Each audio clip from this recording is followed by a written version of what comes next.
Monday, though. The question is, what will the president do? It's got to come from the White House. It's got to come from America. Joining us right now, the chairman of the House Intelligence Committee, Michigan Congressman Mike Rogers. Chairman, thankfully, no one denies that the Russian separatists are behind this. We don't even need to recover the evidence there.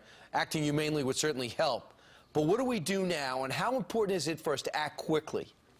Oh, it's very important, Brian, that we act very, very quickly. The president has an opportunity here to engage Putin in a way that would rally the European Union, rally the support of Americans in a way that I really haven't seen before. This is an unmitigated tragedy where he's really massacred 295 people by playing fast and loose with these weapon systems, and so that are very lethal, very dangerous, very sophisticated. So now's the time to step it up, to go back and say, listen, we're going to re-engage with the missile defense system in Poland and the Czech Republic.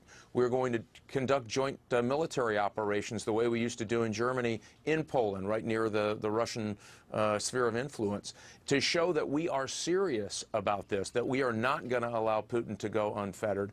And at the same time, I think that rallies the Europeans to finally join us in a robust sanctions program that can really bring Putin to his knees. You know, there's been a lot of nibbling at the edges. This is the time, the opportunity, and I think the responsibility to get this thing right. So is the Cold War back? I mean, if the tensions are back to Cold War levels, why are we back in the Cold War? You know, I don't think we have to go as far as the deep and long entrenched Cold War.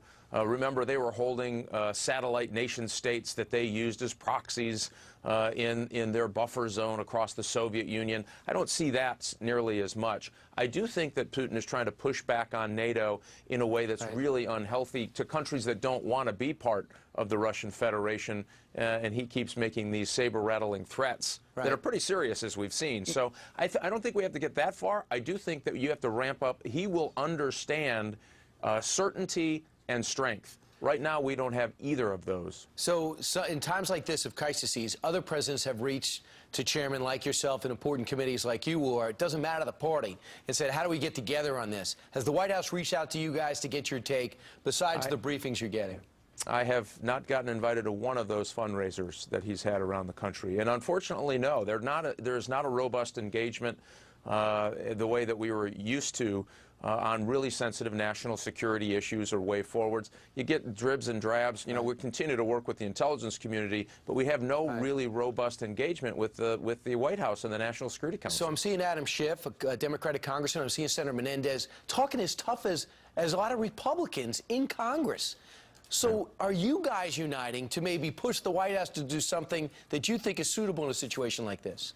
You know, it's interesting. We were united on our counterterrorism policy that the White House has kind of veered from. That's been a bipartisan effort pushing back on them. There's been good bipartisan push to the president to do something more significant in Ukraine and do it earlier by offering intelligence packages and training, those kinds of things. And it's a bipartisan effort mainly because the folks that are working on these security committees in Congress spend a lot of time getting to understand these issues.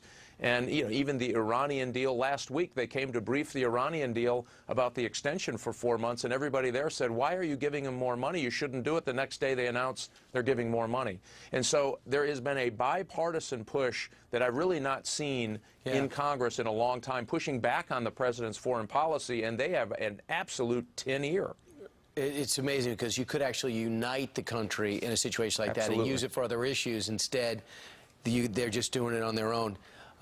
Chairman Mike Rogers, always great to talk to you. Thanks so much. Thanks, Brian. Maybe the White House